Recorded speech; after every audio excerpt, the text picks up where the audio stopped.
The first thing the man did after devouring a transmigrator was burn through everything overnight, throwing away every last bit of his fortune, because inside the fragments of fate, he had caught a glimpse of the future. All the luxury before his eyes was nothing but the opening act to his future as a beggar. As the rightful heir of the Duke of Pfahlenberg, Fernand couldn't go 3 sentences without talking about money. That was why those self-righteous hypocrites loved mocking him as a miser. But so what? Money could buy food, magic gear, and the kind of comfort that made a man feel safe. Wasn't that far more useful than some empty reputation? That day, Fernand was sitting in the family hall, listening to the butler report this month's finances. The moment the words, "This month's income has slightly declined," reached his ears, he exploded. Fernand tore into the butler on the spot. Letting his profits drop even a little was no different from crossing the line. Just then, the sky suddenly darkened. A bolt of lightning came crashing straight toward the mansion. Before Fernand could react, a strange soul violently forced its way into his mind. The bastard was even shouting nonsense, claiming he had successfully transmigrated. Dream on. This precious body carried the Pfahlenberg bloodline and was packed with the secrets to building wealth. It was not something some nameless wandering soul had the right to touch. Fernand immediately gathered every ounce of his consciousness and built a mental defense, clashing head-on with that arrogant intruder. In no time, he crushed the transmigrator until his soul scattered into nothing. But Fernand never expected that the bastard's scraps of memory would force themselves into his mind. "Young master, are you all right?" a servant asked in a trembling voice. Fernand snapped back to his senses, only to feel countless foreign memories crashing chaotically through his head. The strange words forming those memories nearly gave him a heart attack on the spot. The end of the world was coming.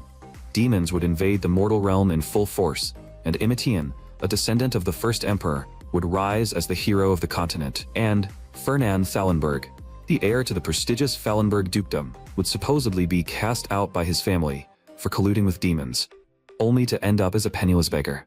What kind of damned joke was that? Falling from a soft bed piled with gold coins to sleeping under a bridge as a beggar would be worse than death. This prophecy was easily the greatest nightmare of his life. In the days that followed, Fernand combed through every intelligence network his family had, doing everything he could to uncover the origin of that soul. But naturally, he found absolutely nothing. What terrified him even more was that the events mentioned in the prophecy were slowly coming true. Using that future knowledge, Fernand seized every opening in the merchant guild and made a fortune. But the more wealth he gained, the more anxious he became, because it meant the future, where he became a beggar, was creeping closer step by step. He had to find a way to overturn that damned fate. To verify the prophecy even further, Fernand searched through every recent newspaper he could get his hands on. Beside him, a servant muttered under his breath, wondering if the young master was still suffering after effects from being struck by lightning. Just as Fernand was getting dizzy from reading, one piece of news made him freeze. Imitian, a descendant of the old imperial family, had successfully been admitted into the academy. It matched the prophecy perfectly. At this point, Fernand could no longer sit still, so he made the decision on the spot and set out for the southern swamp immediately. The moment he stepped into the swamp, the eerie aura hanging in the air made Fernand even more certain that the prophecy was real. He had locked 3 key prophecies firmly in his mind. First, he would be expelled from his family and become a beggar. Second, King Colomo would summon 72 ancient demons. Third, the hero who would save humanity, Imitian, as a descendant of the first emperor, Karanos, would enter the academy to find the first emperor's map. After that, he would come to the southern swamp to obtain the soul sword. This Imitian was not only the protagonist of the prophecy, but also directly tied to Fernand's future. But Fernand could not figure out how his future self had offended this guy so badly that he would end up in such a miserable state. After all, he had not seen the entire book of prophecy. Some parts were blurry and incomplete, so he could only make guesses based on the general outline. Following the clues from the prophecy, Fernand eventually found the injured Imitian outside the swamp dungeon. Looking at the glaring pool of blood on the ground, he cursed inwardly, realizing he had arrived too early. But since things had already come to this, he could only brace himself and pretend he had just gotten there. Fernand put on a stern face and acted as if he were scolding Imitian, reminding him that this was a freshman zone. After introducing himself, he gritted his teeth and took out a bottle of top-tier healing potion. That thing was 10 times more effective than a low-grade potion, and it had cost him a small fortune. But Fernand still had to sound generous.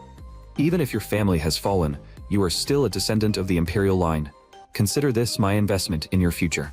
Meanwhile, Fernan felt like his heart was bleeding. If he were not trying to change his fate, who in their right mind would hand over such an expensive potion for free? Imitian accepted the potion. His eyes filled with surprise. He probably never expected the so-called miser from the rumors to be this generous. Half an hour after Imitian entered the dungeon, Fernan quietly followed him in. By then, the dungeon was completely empty. Clearly that guy had already cleared it. There were magic lamps, scattered all around, yet Fernan could not sense the slightest trace of mana from them. What a complete waste. So many valuable magic lamps had just been tossed aside like trash. That kid clearly had no idea how important money was. Fernan winced in pain just looking at it. Could someone this clueless really become the hero who saved the world? According to the prophecy, the injured Imitian would find the soul sword inside the dungeon. Sure enough, by the time Fernan reached the altar, Imitian was already gone. Only faint traces of a soul sword remained. In the prophecy, he should have been transported to some remote alley in the Empire by now. In other words, everything in the prophecy was true, which meant Fernan's future as a beggar was also about to happen. That realization made Fernan's heart sink. He knew he had to latch on to this rising star called Imitian, but the Imitian in the prophecy cared deeply about his reputation. If Fernan approached him too recklessly, he might end up annoying him instead. After returning to the family estate, Fernan struggled with the problem and asked a servant, "If you find a guaranteed high-return investment, but that person does not get along with you, what should you do?" The servant answered casually, "Young master, money can move mountains." Those words made everything click for Fernan. He was right. Demons destroying the world was simply a massive problem that temporarily threw people into chaos. But at its core, taking risks for the sake of future returns was still the same logic as investing. Personality differences were nothing but tiny details in the face of overwhelming wealth, and young Master Fernan just so happened to have plenty of money. So, he set off immediately, rushing back to the academy to find Imitian. The academy's dormitory hierarchy was extremely strict. The top 10 students in the entrance assessment lived in Rabidus Hall. Students ranked from 11th to 30th lived in Bless Hall. As for anyone ranked below 30th, they could only stay in Devis Hall. At that moment, inside one of the student rooms in Devis Hall, the voice of a sword was wildly complaining inside Imitian's head. A descendant of Armian living in a place like this? This is absurd. If the late emperor knew about this, he would probably crawl out of his grave to fix it himself. Imitian sighed helplessly. He could not exactly blame anyone else for his family's decline. After all, the first emperor had abolished hereditary succession and surrendered most of the royal family's lands and assets. That was why, over the past century, the imperial family had constantly been pressured by the 7 families of the imperial consorts. At this point, even their ancestral swordsmanship had been lost. Hearing that, the sword quickly comforted Imitian, saying that with his extraordinary talent and its guidance, he would one day restore the glory of the imperial family. Just then, Fernan knocked on the door. He got straight to the point and asked whether Imitian had time to join him for a simple meal. Imitian was just about to say he needed 10 minutes to get ready, but Fernan immediately put on a lecturing tone. "A senior invites you to dinner and you dare make me wait 10 minutes? Back in my day, when I was summoned, I ran out wearing nothing but my underwear." Imitian flinched in fear and hurriedly changed his answer to 5 minutes. Meanwhile, the sword silently grumbled inside his head. How dare some low-class nouveau riche family order around a descendant of the imperial line? Before long, the two of them arrived at the nearest restaurant. Imitian tightened his grip on the soul sword and asked Fernan warily what he wanted from him. Fernan acted completely casual. "Nothing special, I just wanted to treat you to a simple meal." Then he waved it off like it was no big deal, looking at the honest, almost naive look on Imitian's face. Fernan genuinely could not understand how his future self could possibly be ruined by someone like this. At the table, Fernan asked Imitian in a seemingly casual tone what his goal was after graduation. To his surprise, the moment Imitian heard that question, his eyes turned incredibly determined. He had always wanted to become a royal knight and reclaim his family's glory. Most people came to the academy to build connections, but Imitian had no interest in playing that game. He was already sick of people looking at him like a remnant of a fallen imperial family. Even if all they had left was a name, they had once been the imperial family of the empire. That piqued Fernan's interest. So this kid only looked gentle on the surface. Deep down, he was ambitious and clear about what he wanted. Fernan secretly felt relieved that he had not tried to sponsor him with money right away. Otherwise, he would have definitely wounded Imitian's pride. So, this had to be handled slowly. First, Fernand needed to pull back and let the bait work. Once the timing was right, he would bring Emetian into his own camp. In the blink of an eye, it was already late at night. A servant hurried over and reported to Fernand in a low voice. He said Lady Luina had stopped by earlier. She thought Fernand would return soon, so she kept waiting. But after 3 whole hours, when he still had not come back, she eventually left. The servant paused, then added that Lady Luina seemed to think Fernand had stood her up on purpose to take her down a peg. Fernand did not care at all. That woman had always been far too proud of her bloodline, so having that pride knocked down a little was actually better. The very next second, a sharp headache struck Fernand like a hammer. Another fragment of prophecy exploded inside his mind. Emetian was silently watching the figure of a woman. That woman was surrounded by inner demons, as if some unseen force had her trapped. Emetian's eyes were filled with determination, and he swore he would save her from the Duke of Pfahlenberg's family. Fernand froze, and a terrifying thought crossed his mind. Was this woman the reason Emetian hated him? Could his future charge of colluding with demons also be connected to her? And that woman was none other than Luina Belchev. The next day, Fernand deliberately asked to meet Luina. He had already guessed that she must have decided he had stood her up on purpose yesterday. After all, the Belchev family was buried in debt. Luina probably believed Fernand was taking advantage of their weakness and using his family's position to crush her pride. When Fernand saw Luina's back from a distance, he could clearly sense the fierce anger around her. She was obviously seething with resentment. As for Luina's family, the House of Belchev, they had once been a powerful house guarding the empire's northern border. On top of that, they were one of the 7 families with the right to elect the emperor. But during a massive monster wave, the Belchev family suffered a devastating blow. Their once ironclad glory collapsed overnight, and their former brilliance was completely gone. To save the family from extinction, Count Belchev had no choice but to sell off all their assets, even dumping the golden seal document that symbolized their elector status, at a dirt cheap price. But all of that was still a drop in the bucket, and nowhere near enough to fill the enormous deficit. When the Belchev family had nowhere left to turn, the one that reached out was the Pfahlenberg family. And the man behind it all was Fernand's calculating father, Duke Yimben Pfahlenberg. Fernand knew perfectly well that his father had never truly pitied the Belchev family's misfortune. Unlike other noble families that specialized in magic, the Pfahlenberg family had always coveted the outstanding secret swordsmanship passed down through the Belchev line. To his father, the Belchev family's crisis was a gift from heaven, so the family acted in secret, blocking other nobles from helping the Belchevs, and eventually forcing the desperate family to borrow a massive debt from the Pfahlenbergs. Just like that. Although the Belchev family barely avoided extinction, they found themselves drowning in debt. Every year, crushing interest payments tormented them. Fernand's father had calculated everything perfectly. As long as he tightened the noose just a little more, the Belchev family would eventually break under the pressure and hand over their secret swordsmanship. But Fernand had his own concerns. According to the transmigrator's memories he had absorbed, Luina was destined to become Emiten's lover, and Emiten, as a descendant of the first emperor, had to restore his fallen family, carry the burden of saving the world, and somehow still find time to fall in love. The guy wanted everything. Compared to all that, the Belchev family's secret swordsmanship meant almost nothing to Luina. Fernand knew very well that since Luina would eventually get involved with Emetian, he at least had to make sure she did not hate the Pfahlenberg family. Otherwise, if Emetian targeted him in the future, his fate of becoming a beggar might truly be impossible to change. So Fernand took the initiative and walked up to her, trying his best to sound sincere. Lady Luina, I'm truly sorry about yesterday. Things got so chaotic all of a sudden, and I ended up forgetting our appointment. I really didn't stand you up on purpose. Luina's face showed almost no emotion as she said flatly, it doesn't matter anymore. After all, she was always the one standing on the weaker side. Being treated unfairly was something she had long since gotten used to. Since Fernand said it was not intentional, she would let it go. So why had he gone out of his way to ask her here today? Fernand quickly thought about how he could win her favor and smoothly convince her to work with him. Then he cleared his throat and slowly began. As you know, starting from the second year, the magic department and the night department will have joint courses. Before he could finish, Luina cut him off, her tone already full of rejection.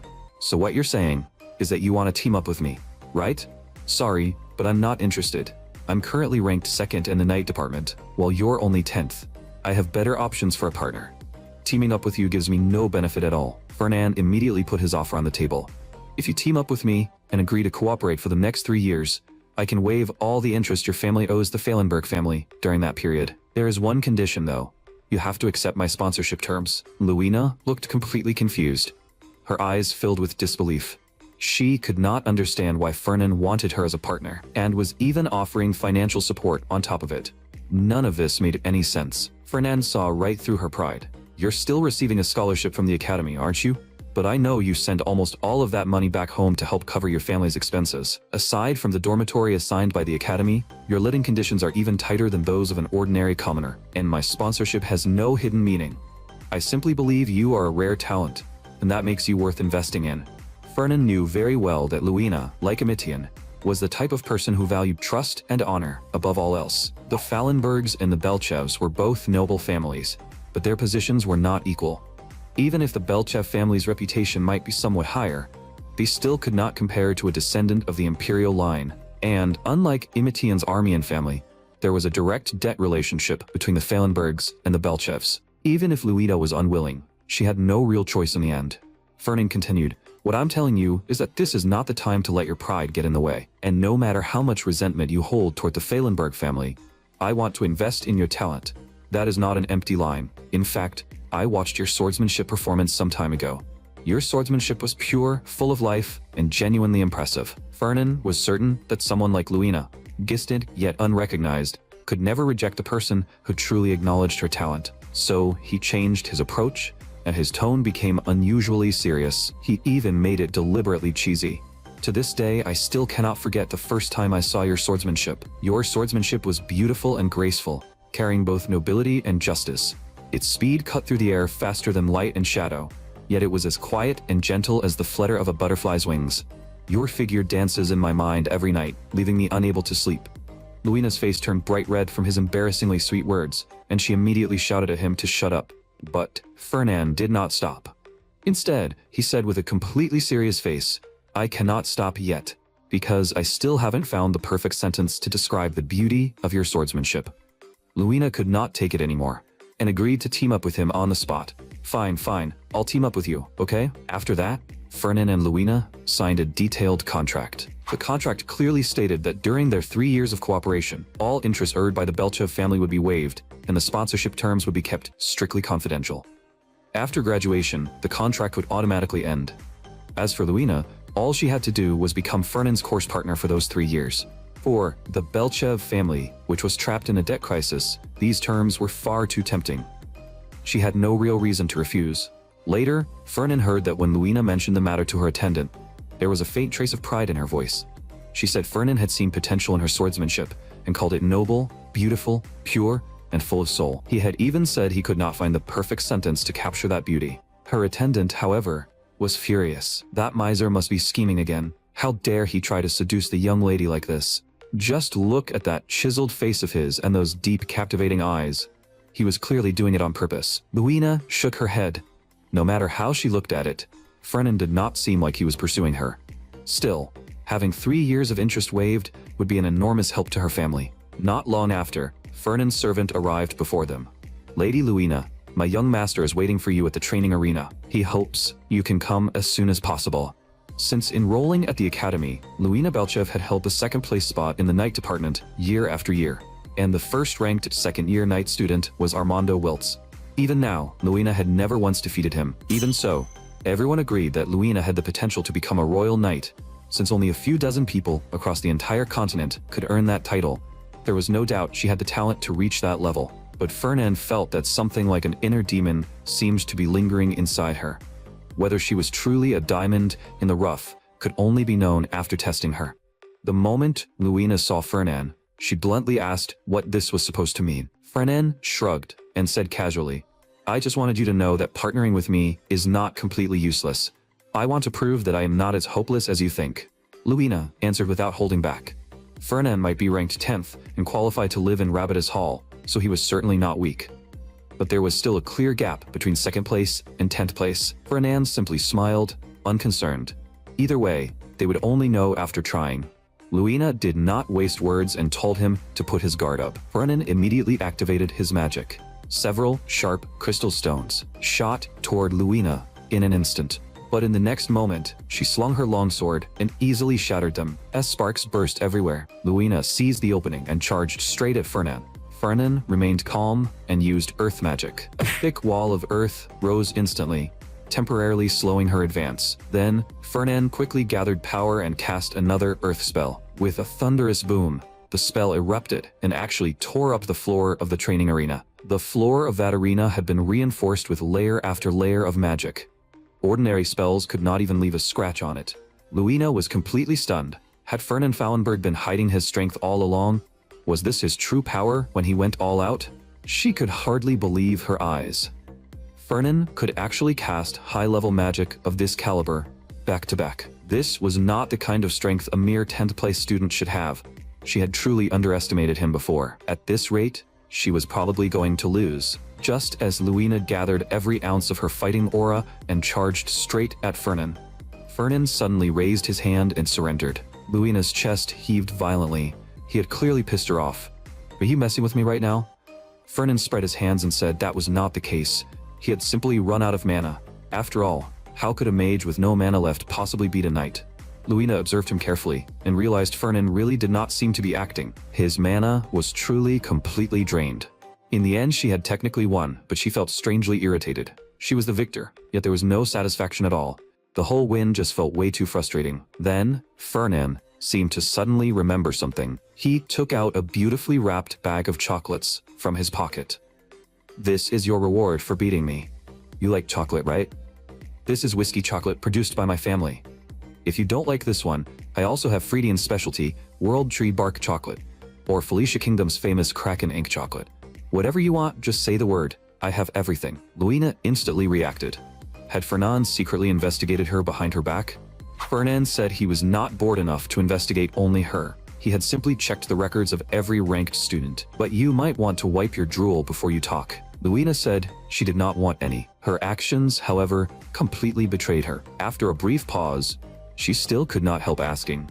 Fernan clearly possessed enough mana to fire off powerful spells in succession, and even the limits of his magic were hard to predict. So why was someone like him only ranked 10th in the year? Fernan smiled mysteriously. Isn't that obvious? A merchant never steps into the spotlight too easily. After returning to the Duke of Phallenberg's mansion, the attendant stared at the wreckage before him and froze. How did the mana storage devices and mana amplifiers end up blown apart like this? Fernan casually explained that he had just sparred with Luina, and every device he brought with him had been destroyed by her. In the end, even his own mana had been completely drained. The attendant still could not understand why Fernan would use such rare materials just to duel Lady Luina. Was she really worth him going this far? Fernan said this was, of course, an investment in the future. That made the attendant look at him with even deeper concern. Young master, is this another after effect from when you got struck by lightning? Fernan ignored the attendant's remark. Inwardly, he recalled how Imitian had once described Luina. The Belchev family's swordsmanship was not only swift and elegant, but even carried a certain nobility. Now Fernan finally understood why his father was so obsessed with the Belchev family's secret swordsmanship. Luina truly had exceptional talent, but why had she never taken first place? Could it be because her equipment was not good enough? At that moment, the attendant began worrying again. How was the young master planning to explain this to the Duke? The Belchev family's secret swordsmanship was the Duke's lifelong obsession. Fernan also felt a little nervous. After all, at the time he had acted on impulse and made that agreement with Luina. Now that he thought about it, he really was worried. Would his father throw him out of the family? The servant shook his head and said solemnly that the Duke would not throw him out. He would probably kill him outright, mainly because expulsion required paperwork. After struggling with it again and again, Fernan still wrote a letter to his father, honestly reporting that he had teamed up with Luina and disrupted his father's plan. Then he waited anxiously for his father's reply. He could already picture his father reading the letter, clutching his chest in anger and collapsing on the spot. Terrible thoughts kept popping into his head. How was he supposed to explain the demon issue? And what if his father got so angry that he really tried to snap his neck? A few days later, his father's reply finally arrived. Fernan took a deep breath and braced himself for the storm. His attendant stood nearby with a miserable look, as if today might be the last day he'd ever serve the young master. Fernan immediately glared at him. Don't jinx it. Even so, deep down, Fernan was not exactly confident. Could this become the reason he got kicked out of the family? But wasn't he supposed to be expelled because of imitation? Fernand anxiously opened the letter. The more he read, the more panicked he became, because the letter basically asked if he had been possessed by a demon. With no other choice, he immediately set off to meet his father in person. Fernand knew very well that he could not reveal the existence of the prophecy book. After all, there was no way to prove it. It existed only inside his head. If he told the truth, his father would either think he really was possessed by a demon, or assume he was making excuses to burn through the family fortune. So Fernand had to present something equal in value, something that could offset the loss from investing in the Belchev family. A short while later, he arrived at the main family estate. His father sat in the study, his tone giving away neither anger nor calm. He only said Fernand looked more normal than expected, though his eyes were clearly examining him. He had thought Fernand would come back raving like a madman, or perhaps completely insane from taking strange medicine.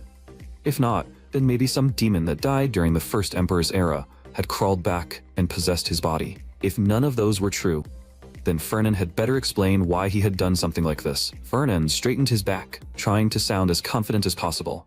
Because I found an investment more valuable than the secret swordsmanship. His father motioned for him to continue. Fernand shook his head instead and played coy, saying he could not reveal it yet. Fernand.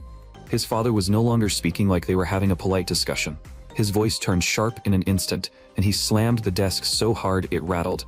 Right now, Fernand was a criminal who had acted on his own and damaged the family's interests. But Fernand would not change his mind. As long as his father handed the Belchev matter entirely over to him, he guaranteed he would bring back returns greater than the secret swordsmanship. His father snapped at him, asking where that confidence even came from. He had never raised Fernand to become someone who acted so recklessly. Did Fernand really think throwing a tantrum would make things work out? Seeing that he could not convince his father this way, Fernand had no choice but to reveal his trump card. It was information mentioned in the prophecy book. He had not wanted to use this card so early, but now he had no other option. In exchange for being allowed to handle the Belchev family on his own, Fernand could provide a piece of intelligence known only to him. That immediately surprised his father. Apparently, Fernand had been running a private intelligence organization in secret. Was that organization even stronger than the family's own intelligence network? Still, his father was willing to hear what this so-called major intelligence was. West of the Aras Mountains, within Viscount Donetz's territory, there is an undiscovered magic crystal mine. The value of that mine is enough to cover the losses caused by the Belchev incident. It may even bring the family even greater wealth. Ever since Fernand devoured the transmigrator's soul and saw the miserable future where he ended up as a beggar, he had made up his mind to use his knowledge of the future to overturn his fate. Magic crystals were top-grade ores filled with mana, and their value was beyond enormous. The information Fernand revealed about the magic crystal mine in the Aras Mountains had only been briefly mentioned in the prophecy book, with no detailed description at all. On top of that, he had never personally gone to confirm it, so he had no idea how large the mine actually was, but at the very least, he could use it to buy himself precious time. Fernand silently figured that the merchant fleet belonging to Viscount Donetz's family had sunk in a typhoon not long ago, causing their finances to collapse. That weakness was the perfect opening. He could use it to find a reasonable excuse to get involved with that mine. Fernand knew very well that the existence of the prophecy book would eventually be discovered. All he could do was buy himself as much time as possible to set up his plans. His father's anger was temporarily calmed. If what Fernand said was true, then it could indeed cover the losses caused by his actions. But before that, his father would first send people to verify whether the information was real. Since confirming it would take time anyway, Fernand was told to return to the academy and focus on his studies. Once there was a result, his father would naturally call him back. Fernand let out a breath of relief. That conversation had felt like it shaved 10 years off his life. After Fernand left, his father immediately turned and reprimanded the butler. He was now somewhat disappointed in him. A mine that even Fernand knew about had gone completely unnoticed by the family's intelligence network. The butler quickly lowered his head and apologized, not daring to breathe too loudly. Then his father changed the subject, his tone becoming strangely meaningful. More importantly, what do you think of Fernand? He actually dared to negotiate with me. He's finally starting to look like a proper merchant. But how exactly did he discover that magic crystal mine? In that case, investigate that intelligence group of his thoroughly. Who knows? That team might have some unusual talent when it comes to locating mineral veins. As his father thought back on Fernand's choices, he could not help feeling a little emotional. That boy clearly had excellent sensitivity for fire element mana, yet because he knew ores could be exchanged for vast amounts of wealth, He had resolutely chosen the path of an earth mage. Ever since he was young, his eyes would light up the moment he heard the word mine. Who would have thought he would actually pull something off this time? It was honestly a pleasant surprise. After a brief pause, his father instructed the butler to look into Luina of the Belchev family. He wanted to know exactly what method she had used to win over his dense blockhead of a son, Fernan. His father understood Fernan far too well. Without a proper reason, that boy would never invest in anything lightly. But this time, Fernan could not even explain his investment reason properly. That meant he had definitely been captivated by something else. If it was not young love, then what else could it be? What on earth could make someone who loved money even more than his father give up his obsession with wealth right in front of him? Meanwhile, gossip about team pairings had already spread through every corner of the academy. Even Luina heard that Arya Torta had partnered with Kalad Neff. Apparently, right after Luina agreed to team up with Fernan, Arya immediately went and formed a team with Khalid. Arya had originally been ranked 5th in the Night Academy, but with her rapid progress lately, she had already climbed to 4th. There were also rumors saying Luina must have teamed up with Fernan for the money. Luina had expected that much, and it was still within what she could tolerate. After all, this deal helped her family far too much. At that moment, Fernan handed her a heavy package. "This is for you.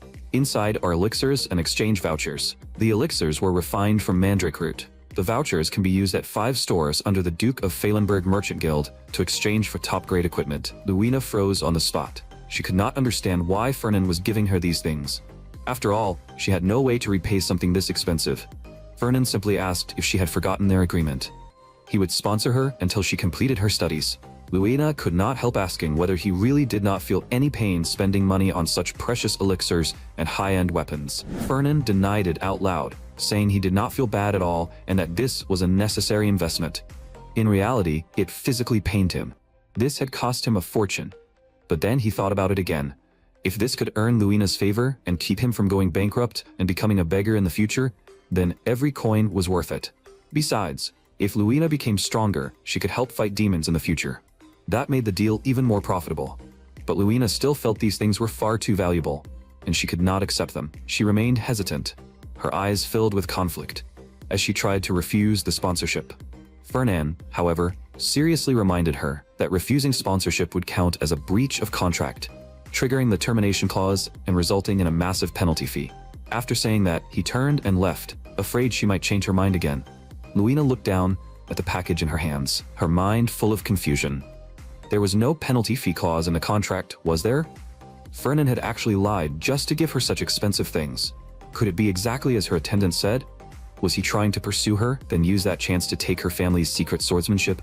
If that was the case, then she would test him herself. No matter what scheme Fernan had in mind, he would never get his hands on the Belchev family's secret swordsmanship. On Fernan's side, he arrived at the classroom ahead of time. He knew Imitian would attend this class today. It was the first war and practical sparring class for first-year knight students. This class was famous for holding formation sparring on the very first day and accurately assessing each student's level. According to the prophecy, Imitian, who had obtained the Soul Sword Gardener, would stand out during this class and officially begin his journey as the hero destined to save the world. "I didn't expect to see you in a place like this, Fernan Fallenberg." Just then, a familiar voice came from nearby. Fernan turned around and saw Ludger Schwaben, the second prince of the current imperial family. Ludger curiously asked whether Fernan had come here because there was a freshman he had his eye on. After all, Ludger always paid attention to anyone capable of entering the rankings. So Fernan had probably come specifically to watch Imitian, right? Fernan answered with a smile, while secretly calculating how to draw Imitian closer. Of course, after all, he is of the former imperial bloodline. No one from his family has entered the academy in the past 100 years. It's only natural that everyone is curious about him. The Schwaben family that Ludger belonged to became the current imperial family after the new emperor was chosen a century ago. Now, the throne had already passed down to the 3rd generation. They and Imitian's Armian family originally came from the same lineage. But now, one was the current imperial family while the other was the former imperial family, making their relationship extremely complicated, especially for someone like Ludger, who valued authority above all and wanted the Schwaben family to keep the throne. There was no way he could ignore Imitian, who ranked 5th in the line of succession. At that moment, Fernan noticed someone else nearby, who was also staring intently at Imitian. It was Barian Calburden, who had entered this year as the 2nd-ranked student in the Knight Academy. The Calberton family he belonged to had long been eyeing the Armian family's position, hoping to replace them and reclaim their former status as one of the imperial consort families. So it was him. In other words, was this the beginning of Barion's connection with Ludger? Fernan thought to himself that every hero needed a rival on his path to greatness. According to the prophecy book, Ludger would approach Barion and have him defeat Imitian to prove to the world that the past was only the past. So it seemed Barion was Imitian's destined rival, and the next sparring match was Imitian against Antod. Ludger and Barion both remained in the stands, ready to witness the true starting point of Imitian's path as a hero. Fernan muttered to himself. The prophecy book said that the young hero Imitian would defeat Antod in this sparring match. From there, the name Imitian would officially begin spreading among professors and students. So this match would prove whether Fernan's investment in Imitian was correct. As soon as the sparring match was announced, the fight officially began. At first, Imitian was completely suppressed by Antod and had almost no chance to fight back. Someone nearby started whispering that the opponents were supposedly chosen at random. But Imitian's luck was just awful. Antod had ranked 10th in the entrance exam. For Imitian, who had entered in 38th place, he was definitely a troublesome opponent. Ludger also lost interest and stood up, ready to leave. He had not expected Imitian to be suppressed this badly, but only moments later, something unexpected happened in the sparring arena. Imitian suddenly burst forward, and his sword struck Antod's clothes. Everyone froze in shock. Antod was actually being pushed back by Imitian? This guy was only ranked 38th. Perhaps Imitian's sudden offensive at the start had shaken Antod. That alone proved Antod lacked experience, which allowed the battle to turn around. Antod could not accept losing to a Median, who was ranked so far below him. In his fury, he actually unleashed fighting aura. Red aura wrapped around his body, making him look incredibly imposing. The surrounding whispers quickly grew louder. It seemed that even if Imitian was stronger than expected, he would still lose to Antod in the end. Besides, for someone supposedly lacking talent, forcing the 10th ranked student to use fighting aura was already impressive enough. Fernan sneered inwardly. Calling Imitian talentless was a complete joke. He did not lack talent. His previous environment had simply never allowed him to display it. After all, this guy was the world's chosen protagonist in the prophecy. Not long after, the sparring match reached its conclusion.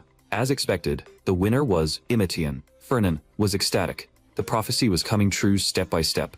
He had definitely chosen the right person. Imitian had to be carefully nurtured from now on, and Fernan had to find a way to bring him onto his side. Which meant next, it was time to win Luina over. When Fernan appeared in the theory classroom, the people around him were still talking. Had those two really become partners? Why would Luina choose Fernan? It had to be because of money, right? Fernan ignored all of it and walked straight to Luina's side. How was the elixir I gave you last time? Luina was actually very happy. After drinking the elixir, she could feel that her strength had improved quite a bit, and the new equipment handled perfectly. But she still answered casually. It was not bad. Just then, two professors walked over. Looks like all of you have already formed your teams on your own.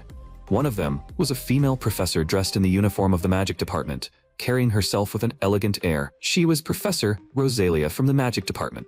The man beside her was Professor Glad from the night department. Starting today, the two of them would jointly oversee the combined course between the magic department and the night department. So now, every student would receive a map. Professor Glad smoothly chimed in. The first class will be a practical exercise. The best way to confirm what you have learned is through actual combat. After that, every student would be teleported into the wilderness. Their destination was marked on the map, and they had to reach it within 4 hours. They could not arrive too early or too late. They had to arrive exactly 4 hours later at 2 o'clock in the afternoon. Defeating other students along the way would also earn bonus points. A moment later, Fernan and Luina were teleported to an unfamiliar place. Dense trees surrounded them, and the air was filled with the scent of soil, grass, and leaves. The two were just about to check the map and confirm their location. But the moment they turned around, they saw two students, Jane Hex and Ned Perrin. Fernan thought to himself that bottom-tier students like these were not even worth wasting time on. Normally, he might have just walked away, but since defeating them would earn extra points this time, there was no reason to let them go. Luina did not waste a word. With one light leap, she charged straight forward. The two students quickly raised their arms to defend, but Luina still struck them with a single slash, eliminating them instantly. Fernan was a little surprised. He had not expected the maps handed out by the professors to be enchanted with defensive magic. Now he just wondered whether those maps could be sold for money. Meanwhile, Professor Glad watched the monitoring screen and said another team had been eliminated, and the elimination speed was even faster than he had expected. So far, no students had been eliminated because of monsters. Every elimination had come from conflicts between students. Glad then asked Rosalia if there were any teams she was especially interested in this time. Based on grades, Ludger and Armando's team was the strongest. Kalad and Arya's team was also worth watching, but the team Rosalia was most interested in was Luina and Fernan. After all, those two were already a hot topic among the students. Glad felt that this team was a disadvantage for Luina. Was it really because of money after all? Besides, Fernan did not seem all that obsessed with grades either. Rosalia, however, looked confused. She did not understand why Glad thought that. If Fernan wanted to, he could easily raise his rank. In her eyes, Fernan did not need to rely on Luina at all. Because no matter what happened, Fernan always stayed in 10th place. It was common for a genius to hold 1st place forever. But staying locked at 10th place forever, did that not seem strange? On top of that, Fernan's written exam scores were almost always perfect. He basically lost points on purpose during the practical sections every time, and he always lost just enough to stay right on the cutoff line required to live in Rabidus Hall. In other words, Fernan had been hiding his true strength all along. Some time ago, when the training arena was destroyed, the professors had spent a great deal of effort trying to find the culprit. In the end, they discovered that Fernan and Luina had been responsible, with the strength of ordinary students. Causing that level of damage should have been impossible. That made Glad even more curious. Why had Fernan been hiding his strength before? And more importantly, why had he stopped hiding it now? At that moment, Fernan was using earth magic to read the terrain marked on the map. While sensing the flow of mana underground, he quickly confirmed the right direction. Luina, meanwhile, casually eliminated several students they ran into. Her movements were sharp, clean, and without the slightest hesitation. Fernan reminded Luina that they only needed to head northeast from there. Just then, a blinding bolt of lightning magic suddenly shot toward them. Fernan immediately used earth magic to form a thick earthen wall to block it. Didn't expect to run into you here, Fernan Phalenberg. The one who appeared was Luina's former partner, Kalad Neff. His eyes looked vicious, making it clear he had not come in peace. Luina angrily scolded him, asking how he could suddenly attack from behind. That was a coward's move. Kalad sneered, his tone full of contempt. There's no such thing as cowardly in battle. Did you forget what the professor said? This is practical combat, and running into each other this quickly must be fate. With that, he gripped his longsword with both hands and prepared to fight. Luina could not understand why Kalad was so angry, but Fernan saw through him at a glance. He probably felt like his teammate had been stolen, and was bitter about it. Luina said coldly that she was not anyone's possession, so there was no such thing as being stolen. What a narrow-minded guy, still clinging to something that was already over. Their nonchalant banter completely enraged Kalad. Fighting aura surged around his body, making it clear this clash could no longer be avoided. Still, the enemy was a high-ranking team, which meant beating them would bring more bonus points. Luina then warned Fernan that these opponents were not weak, so he could not just stand back this time. Fernan told her not to worry one bit. You fight in front. I'll support you with magic from behind. Although the two of them had barely practiced working together. With Fernan's magic and Luina's refined swordsmanship, winning this fight would not be difficult. With that thought, Fernan raised both hands and immediately activated earth magic. Countless chunks of stone shot up from the ground, flying like razor-sharp arrows as they rained toward Kalad. At the same time, Professor Rosalia was staring at the monitoring screen. She exclaimed that a fierce conflict seemed to have broken out in the western mountain area. Professor Glad leaned closer and guessed that the students might have already started fighting monsters. Rosalia immediately enlarged the image. No, monsters don't appear in that area. It's the two high-ranking teams we mentioned earlier. They've run into each other.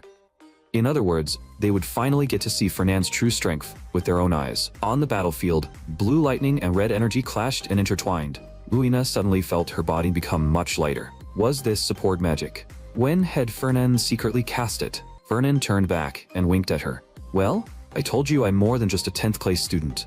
Luina was both flustered and annoyed. This is not the time to get distracted.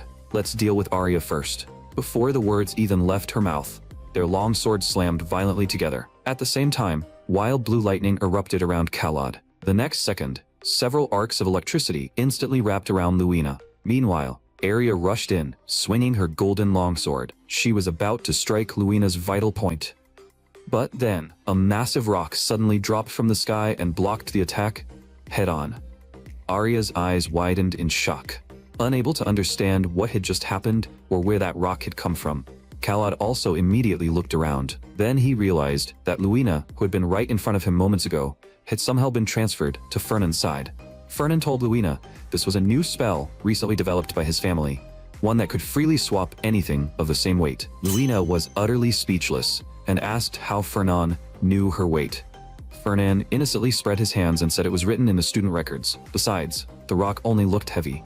Its actual weight was the same as hers, so it was not that heavy. Luina clenched her teeth in anger. She wanted to tear that student file to shreds on the spot.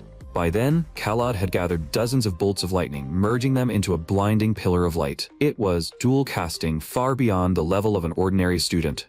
It was also the trump card that allowed Khalad to secure his spot at the top of the second-year rankings. But Fernan's eyes lit up instead.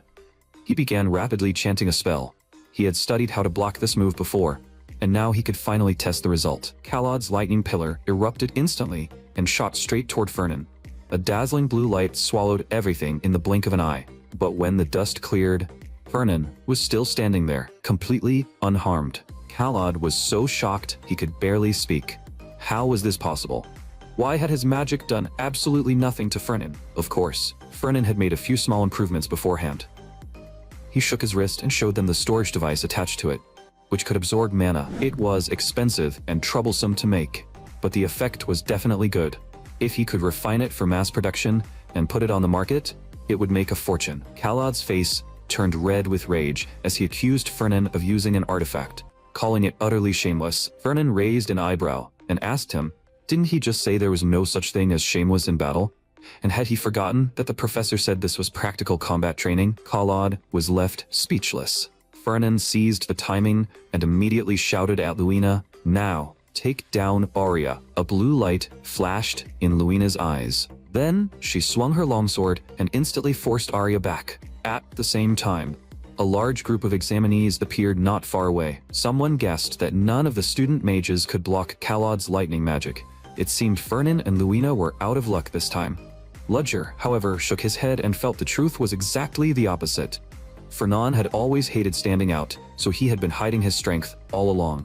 But now that he had teamed up with Luina, he could no longer coast like before. He had to keep up with Luina's pace, and on top of that, Luina was the type who was obsessed with grades. If Fernan got serious, his ranking would definitely shoot up fast. So how could Ludger possibly let such a potential rival run free? Then, Ludger turned to the examinees behind him and said that since they had chosen to follow him, he could guarantee they would reach the destination safely. And just as he had promised earlier, this test would also give them a high ranking. But before that, they had to eliminate one team first, Fernan Fallenberg and Luina Belchev. Meanwhile, Luina raised her hand and cut down a troll blocking their path. They were getting closer and closer to the destination now. At this pace, they might actually take first place. Fernan, however, was staring at the troll's corpse, his eyes lighting up. Troll blood was a key ingredient in potion making. Luina rolled her eyes at him and asked if money was the only thing left in his head. Still, enough small talk. She had to take first place. Fernan shrugged and calculated how many teams they had eliminated so far. Luina tightened her grip on her longsword and told him it was already 8 teams. Once they won the generous reward, it would be far more profitable than the pocket change he was trying to collect. The moment Luina finished speaking, she suddenly stopped, her expression turning extremely serious. Seeing that, Fernan also dropped his joking look. I feel it too. The team ahead had at least 20 people, and that was only a conservative estimate. When Luina saw that the figure landing before them was Armando, she drew her sword without hesitation and charged into battle. Their long swords slammed violently together. The impact forced both of them back, but Luina instantly steadied herself, then charged again. Blue sword light and golden aura twisted together in a fierce clash. At the same time, golden flames ignited around Ludger as he lunged toward Fernan, but intense red energy also surged around Fernan, allowing him to take the attack head-on. Ludger was shocked. He had not expected Fernan to have mastered this kind of power as well. A fierce fighting spirit flared in Fernan's eyes. The red energy formed into a blade and clashed directly with the golden flames. With a thunderous boom, a dazzling explosion swallowed the entire area. Ludger panted heavily and said Fernan had originally looked like he only wanted to hide in the back and watch the show. But this guy had turned around and wiped out half his people in an instant. That did not look like the behavior of the Pfahlenberg heir who supposedly cared only about money. Fernan shrugged and said he just felt like taking first place for fun this time. Ludger could not help scoffing. That idea was far too dangerous, and he could not allow it. Then he changed the subject and proposed that they settle things peacefully. After all, there was less than an hour left before the exam ended. If they kept fighting now, none of them would reach the destination, so why not let him and Armando take first place, while Luina and Fernan took second? Luina angrily shouted back that she would rather die fighting than hand it over. Fernan spread his hands in mock helplessness. You heard her. Looks like my partner is not interested. Ludger's gaze turned cold. Since the negotiation had failed, he would see what the two of them were really made of. Fernan chuckled and said they should save the match for next time. As soon as he finished speaking, he suddenly raised his hand, and his staff erupted with blinding light. Ludger shouted in alarm. Scatter. Beneath their feet was a magic trap Fernan had prepared in advance. But his team had already been blasted away by the sudden magic, losing their ability to fight in an instant. Fernan put away his staff, tapped Luina on the shoulder, and signaled for her to leave quickly.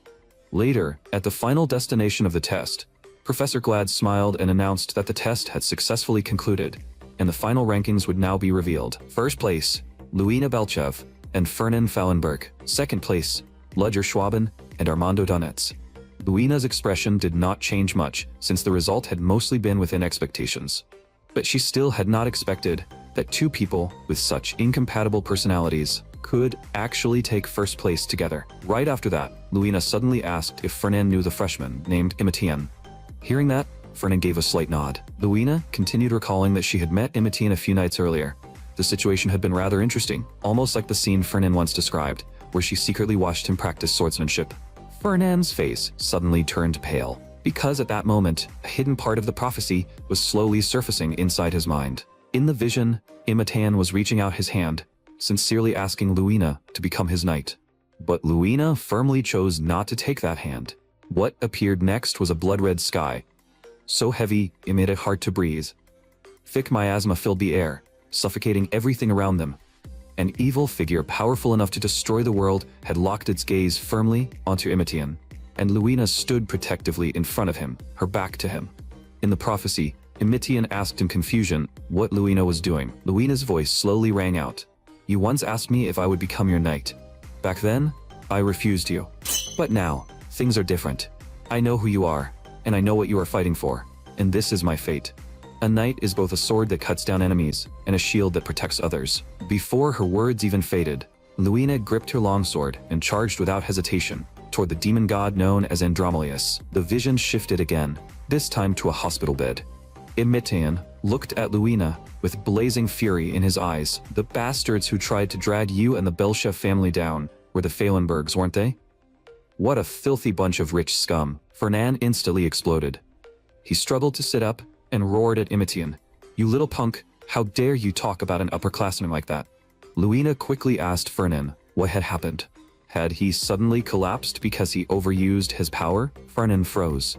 Only then did he realize he had just passed out. His mind immediately began racing, so this was the point where Imitian started seeing him as an enemy.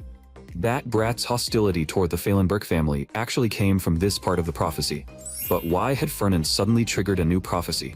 And why was everything connected to Luina? Was this warning him that the events in the prophecy were about to happen soon? If that was true, then was the demon god Andromalius, one of the 72 demon gods, really about to descend into this world?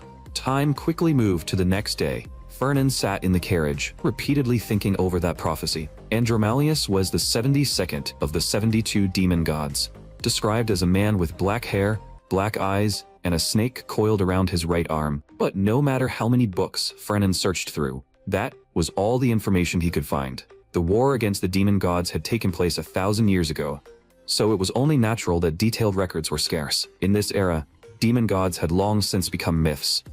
After all, the first emperor had supposedly wiped them out completely. Logically speaking, since Imitian was the savior in the prophecy, he would eventually deal with all the demon gods, so this should not have much to do with Fernan. The real problem was that the prophecy clearly stated Luina would suffer serious injuries in the battle against Andromalius. So, Should Fernan warn her about it? At that moment, he was deeply conflicted. He had briefly tried mentioning it once before. The result was that Luina treated him like a lunatic who had hit his head too hard. That meant he had to find solid proof that demon gods existed before he could convince her. Then, Fernan suddenly remembered a key event from the prophecy. In a month, during the first-year Knight Department's training match, Imitian would defeat Barian, who was ranked second. After that, no one in the academy would be able to rival Imitian. And because of that, Barian would lose his knight title, his family's honor, and his position as heir. Then he would be swallowed by the anger and resentment in his heart, ultimately becoming possessed by a demon god. This was the perfect chance to prove that demon gods truly existed. What frustrated Fernan was that the prophecy did not mention exactly when, where, or how Barian would be possessed. That part of the information was shrouded in fog, impossible to see clearly. Did he have to meet certain conditions to unlock it? What a pain. As expected, this prophecy was built to screw people over. Meanwhile, the rumors about Fernan and Luina had never stopped spreading through the academy. Even now, no one could understand why Luina Belchev had teamed up with Fernan, and on top of that, the two of them had taken first place in the joint course between the Knight Department and the Magic Department. Those rumors eventually reached Imitian as well. He suddenly remembered that Gardner, the soul inside the Soul Sword, seemed to really like the Belchev family, while absolutely despising the Fahlenbergs. Gardner immediately snapped back, telling him not to put those two families in the same category. 1,000 years ago, the only knight who could stand shoulder to shoulder with him and the former emperor on the battlefield had come from the Belchev family. But now, people valued the Fahlenberg family's wealth more than the Belchev's honor. The more Gardner spoke, the angrier he became. If that war 1,000 years ago had not required financial support, the imperial family would never have had anything to do with those nouveau riche upstarts. Then Gardner suddenly changed the subject, as suggested that Imitian go ask that brat Fernan for some money. His equipment looked far too old, and did not suit someone of imperial blood at all. Gardner continued as if it were only natural. The Fahlenberg family never stated what they wanted outright. They were experts at building trust first, then wrapping their target firmly in their grasp. Fernan was treating Imitian so well because he clearly wanted to establish a connection with the Armian family. Imitian frowned, so Senior Fernan had approached him with hidden motives, but then he shook his head. He did not believe Senior Fernan had been kind to him because he wanted something. After all, when they first met and he had been injured by monsters, Fernan had generously given him a healing potion. He had also shown genuine concern for his wounds. At that time, there had clearly been no calculation in Fernan's eyes, so someone like Fernan should not be the type to treat trust as a bargaining chip. And asking Fernan for money felt far too shameful. Trust was not something that could be bought with money. Gardner roared, "You hopeless kid. Even the former emperor once said that having a wealthy supporter brings peace of mind. Are you telling me that just because he bought you one meal, you've completely gone over to his side?" The Fahlenberg family has never been the kind of family that offers pure goodwill. Unable to withstand Gardner's urging, Imitian eventually went to Fernan's residence. The servant replied politely, "I'm truly sorry, young Master Imitian. I did inform young Master Fernan of your visit, but he said he is very busy right now, and asked you to head back for now." Imitian looked a little disappointed. Senior Fernan really was busy, and he felt that he had disturbed him. But Gardner muttered inside the Soul Sword that this was far too strange.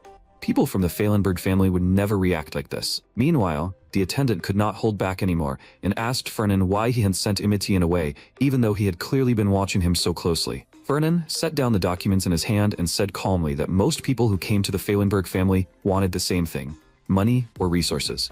Imitian might have come for the same reason this time, but he was not the kind of person who could easily swallow his pride and ask for help. That was why Fernan sent him back for now. He could tell Imitian had not come here because he truly wanted to. Once Imitian fully trusted him, it would not be too late to pull him in. The attendant still could not understand. Was it really necessary for Fernan to go this far for a fallen imperial descendant? Fernan knew very well that Imitian had extraordinary character and potential. If he could make Imitian one of his own, the boy would become a powerful asset in the future. The attendant grew even more worried. By shutting Imitian out today, was Fernan not afraid of losing him completely? A calculating smile curved across Fernan's lips. Of course not. I'll leave him an opening. Go to the main family warehouse right now, take out every elixir inside, and send them to Imitian. Hyde's eyes widened in shock. The elixirs in the main warehouse were all ridiculously expensive. If they gave away something that valuable and failed to get the expected result, the loss would be massive. Fernan did not care at all. Then I'll give him something even more expensive. There is nothing in this world money cannot solve. And if money cannot solve it, that only means I have not spent enough. Not long after, Imitian received a box from the Pfahlenberg family, along with a note. Gardner impatiently urged him to open it and see whether Fernan had sent it to apologize for turning him away earlier. Imitian opened the note and saw the words written inside. This elixir was prepared especially for you. Please accept it, Junior. From Senior Fernan. Gardner immediately roared in anger. That brat keeps stressing Junior and Senior in every sentence. Is he trying to say a senior stands above imperial blood?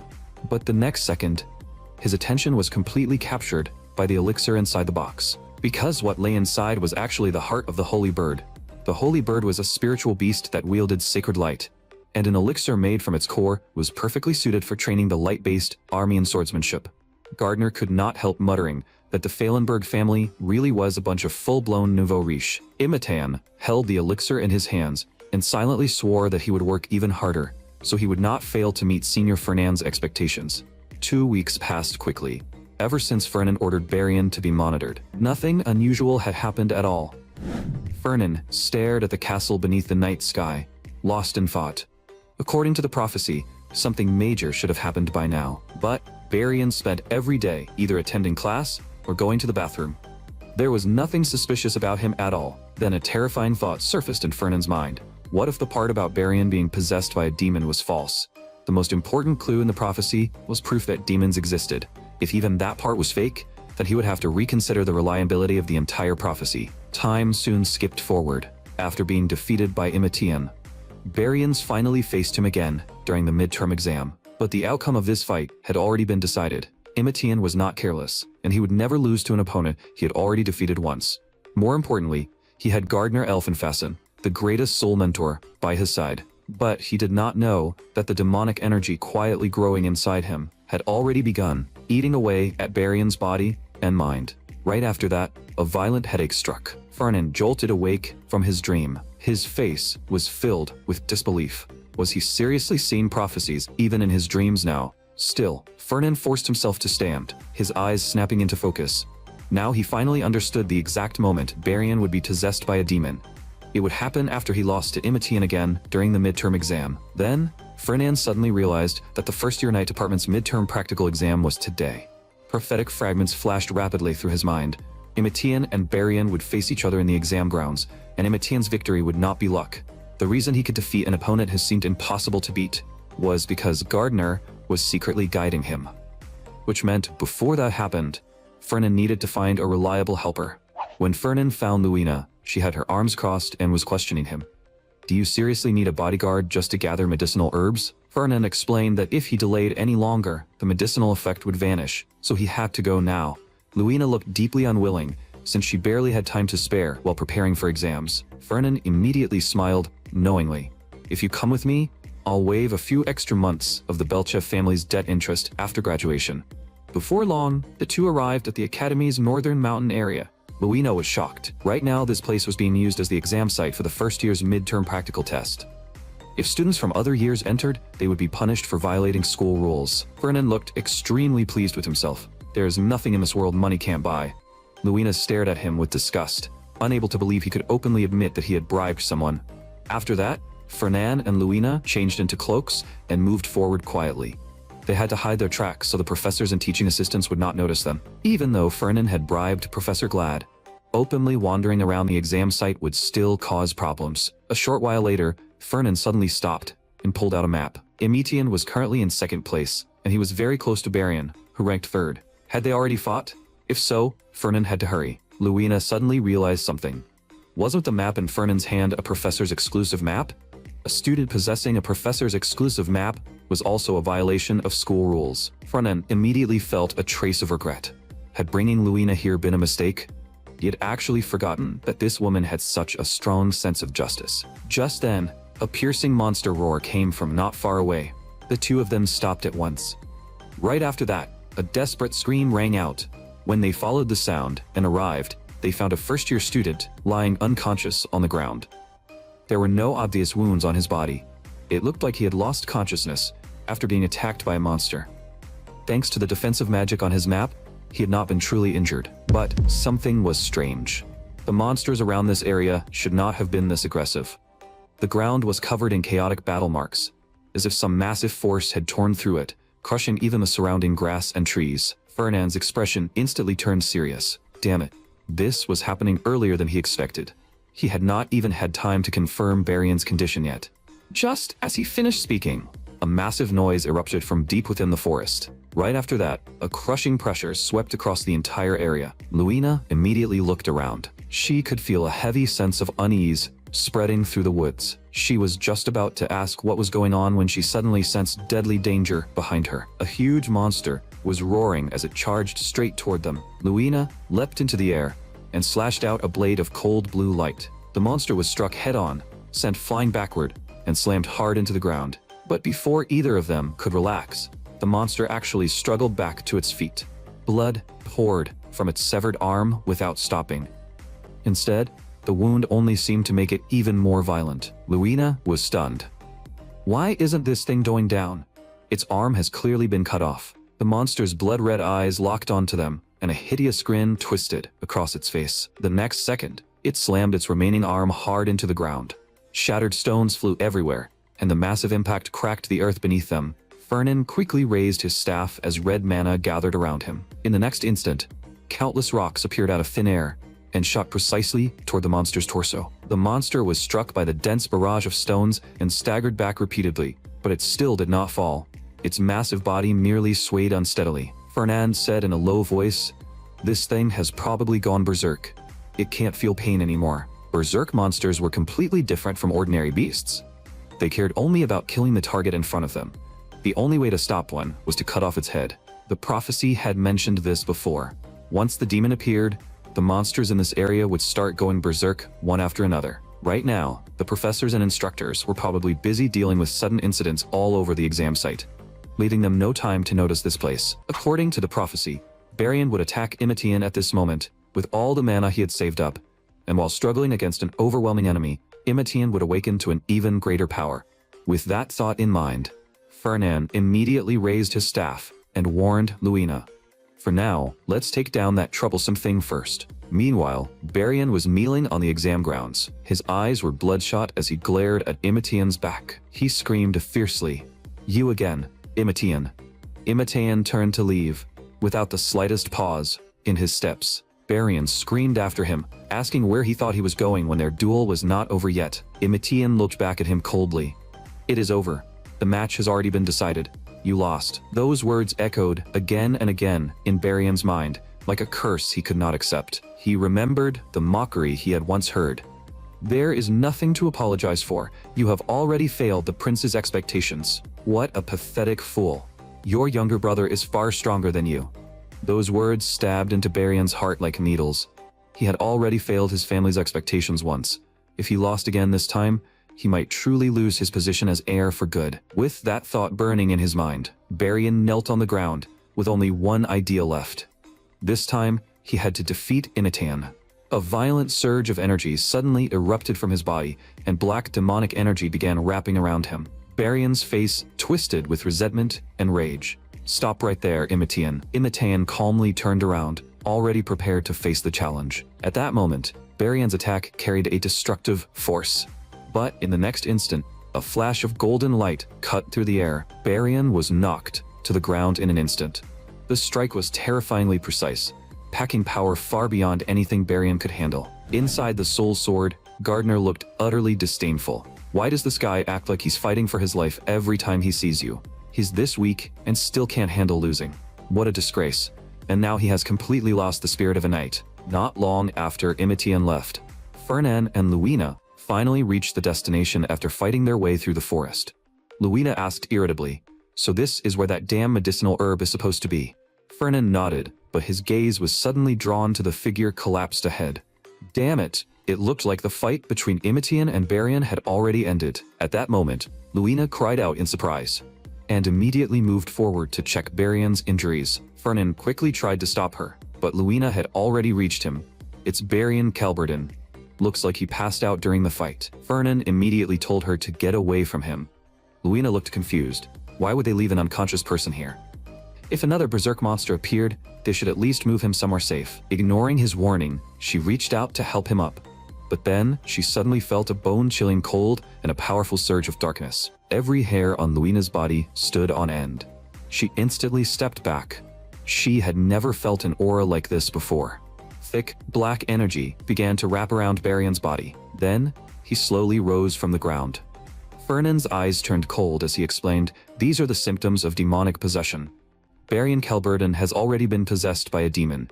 Fernand kept his eyes locked on Barion's movements, but inwardly, he felt something was wrong. According to the prophecy, once the demonized Barion awakened, he should have gone straight after Emetian for revenge. But now, it seemed his target had changed. Luina was stunned. Have demons really returned to this world? And how do you know all this? But before she could finish, Fernand cut her off. "We have to subdue Barion first. We can figure out the rest later. Just hold him off for about 10 minutes. Luina had not even had time to react before Barion lunged straight at them. Luina immediately raised her sword to block. Blue sword light slammed against Barion's weapon, producing a sharp metallic screech. A twisted grin hung on Barion's face. His attacks grew more and more ferocious, and Luina could only grit her teeth. She unleashed all her strength and blasted Barion back. But because demonic energy kept pouring out of him, her fighting aura was being consumed much faster than usual. At this rate, Luina would not last much longer. She was urgently trying to think of a plan when she suddenly saw Fernand waving at her from not far away. Luina was almost speechless. "Fernand, why the hell did you run just now?" Fernand calmly explained that he had not been running away. Barion had already turned into a demon, and he was not an opponent they could subdue easily. What Fernand had been doing was setting up a trap. Then he looked at Barion charging toward them, and a cold smile curved across his lips. Looks like he is just about to take the bait. Right on cue, a red magic circle suddenly lit up beneath Barion's feet. An invisible force instantly bound him in place, leaving him unable to move. Right after that, the overwhelming power released by the magic circle swallowed him whole. Luina cried out in shock. Was that really necessary? If Barion dies from this, we'll be in serious trouble. Fernand answered calmly, he won't break that easily. When the light faded, Barion indeed rose again from the flames. The demonic energy around him had not weakened at all. In fact, it had grown even thicker. If anything had changed, it was that they had made him even angrier. At that moment, a brilliant red gemstone appeared in Fernand's hand. He immediately began chanting a spell at high speed. The gemstone burst with dazzling light. Then a vast surge of purifying power rushed toward Barion. A huge red magic circle unfolded beneath his feet once again, releasing earth-shattering energy. Golden flames roared up, trapping Barion inside, while his agonized screams echoed without end. When the light finally faded, Barion lay motionless on the ground, and the black energy inside his body began slowly dispersing. Only then did Fernand let out a deep breath of relief. Good thing the plan worked. Luina, however, looked confused. Then she realized something. The gemstone Fernand had just used was worth a fortune, wasn't it? He had used it just like that. Did he not think it was a waste? Fernand nodded. Yeah, it hurt, a lot. But the situation was urgent, so there was no other choice. The guy was possessed by a demon. Didn't you see his blackened skin, bloodshot eyes, and that massive demonic energy that looked like it was about to devour everything? Barion had indeed looked like he could destroy the world earlier, but the body underneath was still Barion Kelberden. It had only been strengthened by demonic power. Then, Fernand suddenly realized something. Emetian Armian might be the hero destined to save the world. But right now, he was still only a first-year student whose abilities had not fully awakened. Luina was already stronger than Emetian. If even Emetian could barely defeat Barion, then Luina should have been more than capable of handling him. Fernand had actually made such a basic mistake. At that moment, his face filled with despair, and his mind was flooded with thoughts of the outrageously expensive scrolls and sacred relics he had just burned through. He had been so fixated on the word demon that he forgot what truly mattered, those ridiculously expensive items. How much money had that trap just cost him? Luina reached out with concern and waved a finger in front of Fernand's eyes. Are you okay, Fernand? Just then, Barion suddenly struggled back to his feet. The next second, he charged again. Almost on instinct, Fernand grabbed Barion by the collar and roared, "Do you have any idea how much money you just cost me?" Then he slammed a fist straight into Barion's face. Barion crashed hard into the ground, and this time he completely lost consciousness. Luina was startled by Fernand's sudden outburst. looking at Barian lying on the ground, not even knowing if he was alive or dead. She had no idea what to say. Afterward, inside a hidden room, Barian stared at the crystal ball showing the footage of his demonized rampage, his face full of disbelief. Was the person in that image really him? Fernan calmly explained that the recording orb had captured everything exactly as it happened, with no possibility of forgery. Barian could not understand it at all. After his fight with Imitian, he remembered absolutely nothing, and he had never even seen a demon before. How could they say he had been possessed? Fernan cut him off directly. Barian, you saw the recording orb yourself. You took a bomb head-on and had dozens of magic arrows pierce through your body. Not to mention the pillar of hellfire that swallowed you whole. The only reason you're still alive is because the demonic energy protected your body. Barian looked at the scene in the footage and felt a chill in his heart. Put that way, the fact that he was still alive was nothing short of a miracle. Fernan continued, besides, to stop your demonized self, we burned through a large number of precious items. Barian nodded. If Fernan was referring to the holy relics used to stop him, he would pay for them in full. Fernan immediately followed up, then how do we account for emotional trauma? I was facing a guy who could make my whole life flash before my eyes at any second. At the time, I was even wondering if my life was going to end right there. As he said that, Fernan pulled out a contract. It's simple, Barian. As long as you become the slave of Fernan Fauenberg and sign here, all previous losses will be written off. Barian's face dropped when he saw the contract.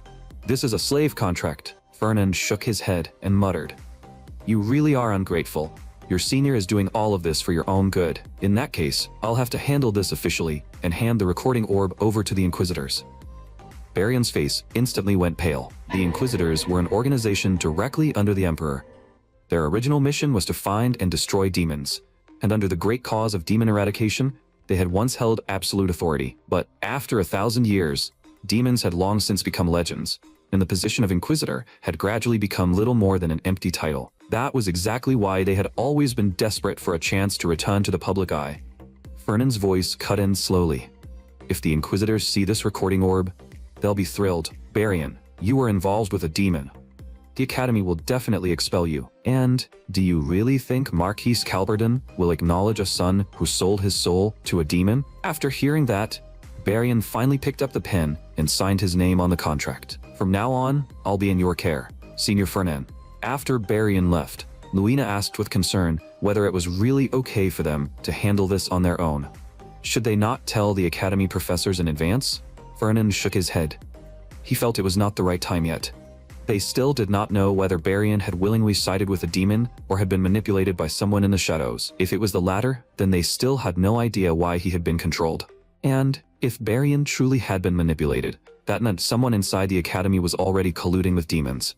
If they exposed this publicly now, the mastermind would immediately go into hiding, and finding them later would become even harder. Luida asked in confusion whether Fernan planned to keep investigating.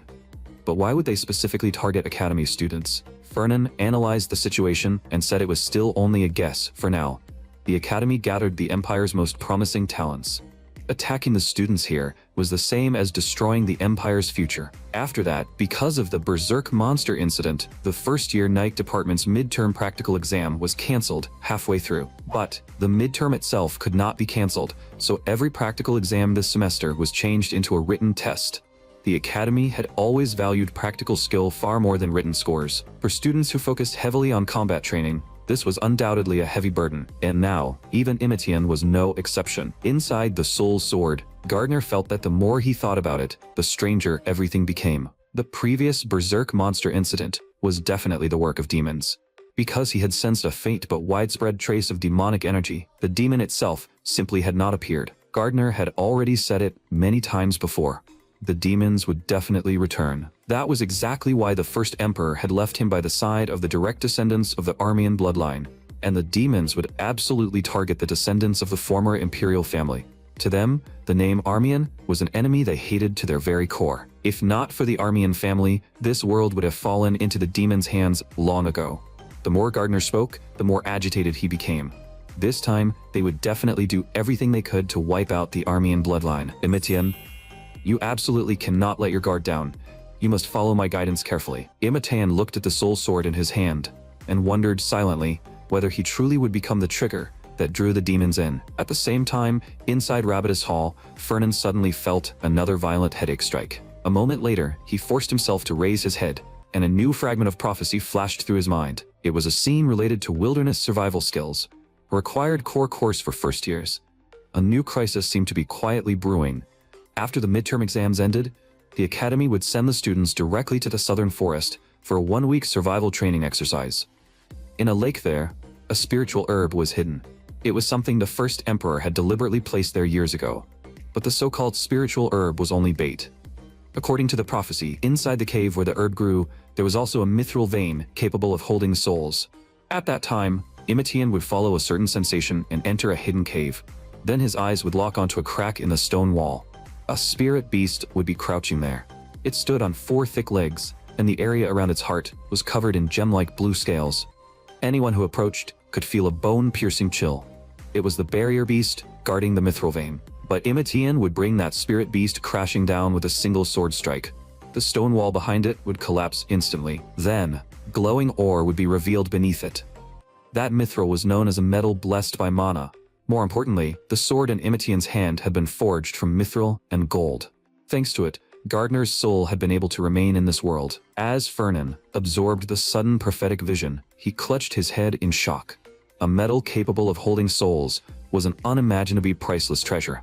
So, Fernan immediately found Luina and laid out a new offer. "Come with me to the southern forest. I need to find a certain spiritual herb." Luina raised an eyebrow. "Last time you said it was an elixir. Now it's a spiritual herb?" Fernan waved his hand and said that this time he really was looking for a spiritual herb.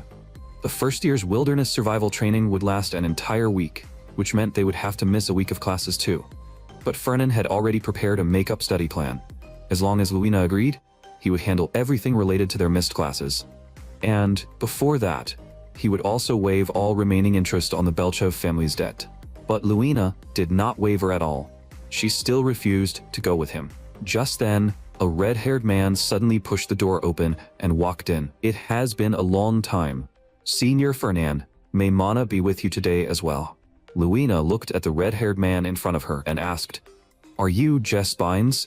Jess smiled and greeted her. "Hello, Lady Luina Belchev. May the blessing of mana be with you." Then Jess turned to Fernan and casually asked whether Senior Fernan was doing well at the academy. Fernan nodded and said things were fine for now. As for Jess, how was life at the academy as a first year? That made Luina unable to hold back her question. From the looks of it, Fernan and Jess seemed quite close. But wasn't Jess supposed to be the next saint of the Dragon God Church? Who would have thought that a highly praised saint would be connected to a money-obsessed guy like Fernan? Jess smiled and explained that Lady Luina simply did not know the details. Since she was not a mage, there were some things she would not be familiar with. In its early years, the Dragon God Church worshipped the ancient dragon that gave magic to humanity. But over time, they shifted to worshipping mana and magic itself. Because of that, most of their believers were mages, and the church eventually became a powerful mage organization, and anyone who wanted to become an archmage needed recognition from the Dragon God Church. However, since the church was built and operated by mages, it required enormous financial support behind the scenes. And the Pfahlenberg family was the church's largest backer. Fernan then showed a smug smile. Countless magical items created by the church would eventually flow into the Pfahlenberg Merchant Guild. Luina watched the two of them go back and forth and could not help silently complaining. Was Jess really a saint? He looked more like another money grubber, just like Fernan. Then, she cleared her throat and said she understood their relationship now, and, since she wanted no part in this, she would excuse herself. After the door closed, Jess immediately dropped his smile and asked Fernan why he had called him here. Fernan told him they needed to gather a spiritual herb during the first year's wilderness survival training, and he needed Jess's help. Jess shook his head in confusion. Was it really necessary to collect it during the training? With his ability, he could sneak into the southern forest ahead of time and retrieve it easily. Fernan said that if he could do that, he would have done it already. Unfortunately, he still had not confirmed the herb's exact location. Logically, the information from the prophecy should have been enough to narrow it down, but the first-year wilderness training would take place around 7 lakes in the southern forest at the same time. So, he had no way to tell which lake the herb was hidden in. Over the past few days, Fernan had been secretly injecting mana into the bottoms of all 7 lakes, trying to trace the mana flow. But he had not found any sign of mithril at all. That made one thing obvious. The cave had been hidden by powerful magic, and ordinary methods would never find it. As annoying as it was, Fernan had to follow Imitian in order to find the entrance. After all, Only Imitian could trigger the mechanism described in the prophecy. Jess suddenly asked, "But students who are not part of the training cannot enter the site, right?" With students and instructors everywhere, sneaking in without being discovered would not be easy. Fernan smiled and revealed an appointment document for a teaching assistant position. That was exactly why he had applied to become a teaching assistant for the first-year training. Jess could not help admiring him. Fernan really was a merchant through and through. This plan was practically flawless. Then Jess rubbed his thumb and fingers together, saying that if Fernan was willing to give him a large amount of gold, he would go all out. And if Fernan could also draft a clear compensation document, that would be even better. Fernan could not help cursing inwardly. What a thoughtful little bastard. Meanwhile, in the southern forest, the noisy voices of students echoed between the trees. Inside the Soul Sword, Gardner told Imitian to go over the plan one more time. The spiritual herb was at Faden Lake to the west. They had to pretend to discover it by coincidence so they would not raise suspicion. So at first, they needed to act natural and wander around the area without looking too deliberate. But when Gardner saw Fernan appear there, he immediately scoffed. He could not believe this nouveau riche brat had actually come here as a teaching assistant. Imitian, however, looked delighted and said maybe Senior Fernan had come for the extra credit from being a teaching assistant. At that moment, Fernan was adjusting the uniform on a wooden doll. Then he bit his finger and dripped blood onto the doll's forehead. Jess chanted a spell, and the wooden doll instantly transformed into an exact copy of Fernan. Fernan asked doubtfully whether this thing could really pass the instructor's inspection. Jess confidently declared that he was the top-ranked first-year mage. On top of that, he had been using this spell to sneak out and play for ages, and not even the Pope had noticed. The Pope might be a legendary mage, but even he had taken several hours to realize something was wrong. Before that, he could not even be sure whether the person in front of him was really Jess. Fernan thought that should be more than enough. If it could fool the greatest mage in the world, no wonder people called Jess a genius. That meant this guy might become a huge help to Imitian in the future. But strangely enough, the prophecy had never mentioned Jess at all. He was this talented and the next saint of the Dragon God Church. There was no reason for the prophecy to ignore him completely. It was only natural for humans to hate demons, and the Dragon God Church despised them most of all. Legend said that long ago, a demon once blasphemed against the church's teachings, mocking the idea that magic came from dragons and claiming that magic was actually the power of demons, born from demons themselves. Those words enraged the church completely. From then on, whenever anything involved demons, the church became almost fanatical. It would not be wrong to call them a paranoid anti-demon combat order. So, would Jess one day become Imitian's ally? If that was the case, Fernan needed to build a good relationship with him in advance, just in case. Jess reminded Fernan that the doll's mana could only last 5 hours at most, so he had to return within that time. After that, Fernan climbed up a towering ancient tree and observed Imitian's movements from a distance. Right now, Imitian was heading west, and the only lake in that direction was Faden Lake. That made Fernan smile knowingly. Then, he called toward the shadows. "Now it's your turn, Barian." Barian walked out from behind a tree, his face filled with reluctance. Imitian frowned and asked, "Barian, are you trying to challenge me again?" Barian looked at him and asked back, "Am I not allowed to?" In fact, before the practical training began, Barian had once asked Fernan why he had to follow Imitian throughout the exercise, and at the time, Fernan had threatened him directly. "You still don't seem to understand your situation. Do you want me to turn your life into hard mode right now?" At that moment, Barian took a deep breath and said he could not accept defeat. Imitian asked in confusion whether losing twice was still not enough. Barian said it did not matter whether it was twice or 100 times. Losing to Imitian had ruined his reputation, so he had to challenge Imitian again and reclaim the honor that originally belonged to him. Inside the Soul Sword, Gardner marveled. Although Barian had not looked like much at first, he could now see what an outstanding knight Barian truly was. So accept his challenge, Imitian. But Imitian refused without hesitation. This practical training forbade conflict between participants. Gardner believed that kind of rule was meaningless. A knight should pursue honor no matter what. At that moment, Fernan was hiding in the distance, watching the scene unfold. Barian complained non-stop, but he was doing exactly what Fernan had asked. As long as he kept stalling, he could buy Fernan more time. Then Fernan turned around and ran straight toward Faden Lake, without hesitation. In the blink of an eye, he arrived at the lakeside. After confirming no one was nearby, Fernan raised his hand and set up a soundproof barrier. Now, even if he started digging wildly for mithril, he would not have to worry about the noise leaking out. Fernan rubbed his hands together in excitement. He could finally use this spell. Still, he had to find the mithril before Imitian arrived, so he had brought along something special for the job. He pressed his hand against the ground. Then he loudly chanted the summoning spell. My servant, by the principles of magical engineering, gather every magical technique and infuse it with the essence of a merchant and a mountain of money. A massive magic circle thundered open. Then a stone giant, crackling with purple lightning, slowly rose from within the circle. From now on, your name is James. Next, it's time to find the exact location of that mithril. Meanwhile, Barian was still following Fernand's orders, stubbornly blocking Imitian.